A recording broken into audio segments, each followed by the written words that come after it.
Sell one 20 to 30 million player. You can get Onana and Hojlund. Sell 2 more players on top of that. You can get Amrabat. I know it makes sense that United do that, but as said, United don't like to do things that make sense in the transfer window. They don't like to do smart business. They don't like to do good business. They like to do what we call Man United business. Fiffy faff, leak this, leak that, say we're not going for this player, then say we're going for this player, then say we're not going for this player, then say we're going for this player. Do this, do that, watch our rivals get all these good players. Oh no, it's August, we're really behind. Why? Why are we so behind? Oh, we'll make a bid. Oh, they don't want to sell the player now. It's August, they don't have time to replace him. Massive overpayment.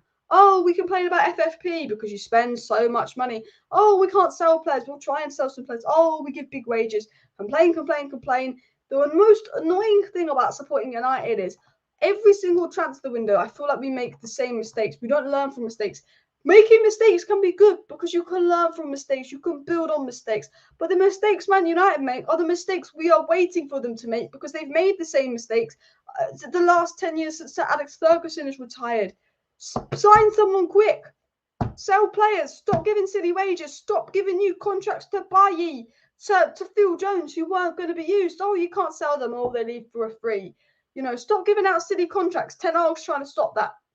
Good thing about Ten Hag is he's stopping the club giving out silly contracts because Fred would have signed a new 500k a week deal. De Gea would have signed a new 500k a week deal. It wouldn't have actually been that much. But if Ten Hag wasn't here, that's what they'd be trying to do.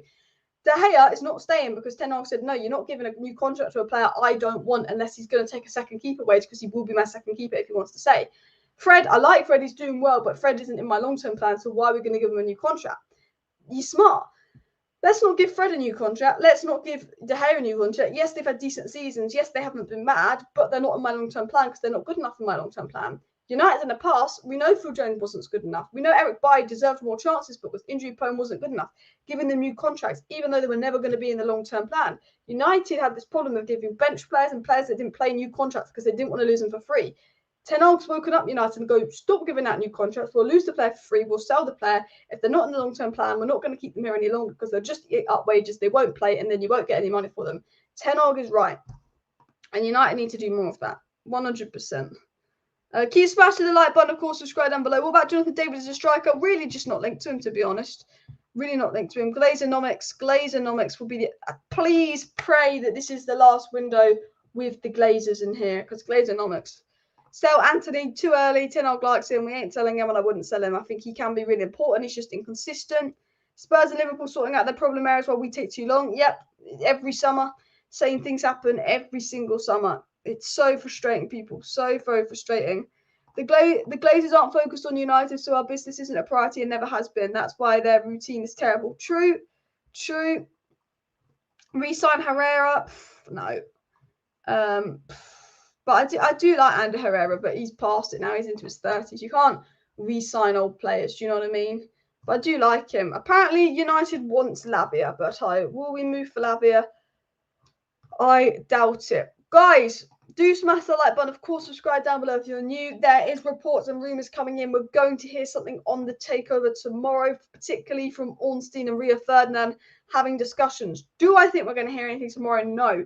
But make sure you're subscribed with that post notification bell on, because if we do hear something, if we do hear anything particularly exciting, of course, I will be live to update you on that and those stories regarding the takeover as well. We're not getting top 6 next season with these signings. I trust Ten Hag. I think we can get top 6, but I don't think, at the way I'm looking at and what our rivals are doing, I think our rivals are doing incredibly smart business. I don't see us finishing above City, Arsenal, or Newcastle next season. Right now, I don't see us finishing above Liverpool, which puts us in 5th place. Chelsea and Spurs also doing smart business. You sometimes sit there and go, oh, we're going to be in 7th. It does worry you, but Ten Hag's a good manager, and I trust that he wants these players for a reason. You know, Amrabat's perfect. We need decent cover for Casemiro and a midfielder with good press resistance. 100%. And he's, 26? And he could be about 25 million. Roma reportedly don't want Greenwood. Look, we're going to hear something. I tell you what, we're going to hear this about Qatar, we're going to hear that about Qatar. I think we'll hear a decision on Greenwood within the next week, because United players have gone back to training. The rest of the players go back to training next week. Pre-season starts. United will have to say something on Greenwood, because if they want to sell him, if they want to loan him, they won't have very long to do that. We'll hear something on Greenwood within the next week. 100%. I don't think we'll hear anything tomorrow on holiday. I don't think we're going to hear anything tomorrow, because how many times we've been told we're going to hear something we don't. But make sure you have that notification bell on in case we do. I think Chelsea will bounce back. Yeah, they haven't signed anyone yet, but I think they will. Poch with backing. Can't underestimate him. But I'm glad we've got 10 over Poch. Would love to bring Pavard and Lavia. Pavard's an interesting one, but yeah, I'd take him 100%. Hard to see much progress comparing our rivals' business to ours. That's the thing. I trust Tmoz to make us progress signing a keeper, Mount being a good signing. But when our rivals are spending a lot and doing such smart business, I sometimes sit and go, well, how can United progress? Is that wine or Diet Pepsi? It's Diet Coke. By Dybala and Martinez. You know what? Dybala, because we were linked to Dybala on a free, and I was like, oh, I mean, I don't mind, but, you know, that's a classic United move, play on a free. Dybala had a very good season last season, didn't he? He was very good last season, actually. The latest on Amrabat is United are interested in the player. They wanted to get him on loan. They couldn't. If United make a move for him, it will likely be end of July or August. They won't do anything now, but they haven't agreed personal terms, despite reports saying that they agreed personal terms with him. It's the news as well. Ivan Toney would be good if it wasn't for the ban. Yeah, 100%. I'm with Steve on that as well. But yeah, I do think news will come in soon as well. Guys, anyway, please do smash that like button and, of course, subscribe down below to Alice Talks Football if you're new. If you do want to stay up to date with all the latest Manchester United news, transfer news and more, I will be doing videos and live streams every single day of the transfer windows. Videos just sort of getting into the news in a summary every morning. About 11 a.m, I post a video just summarising the news that maybe came out late at night or in the morning and the situation going on at United. And then in the evenings, I kind of do a live stream to discuss the news in more depth with you guys, share opinions, ideas, thoughts, feelings, cover big chunks of news if a lot's come out throughout the day. So if that's your kind of thing, please do subscribe down below, on the road to 70,000 subscribers. But I'm going to wrap up the live stream here. So on the way out, do smash that like button. Thank you everyone for watching, and hopefully we do get some big news coming in soon. See you next time. Bye.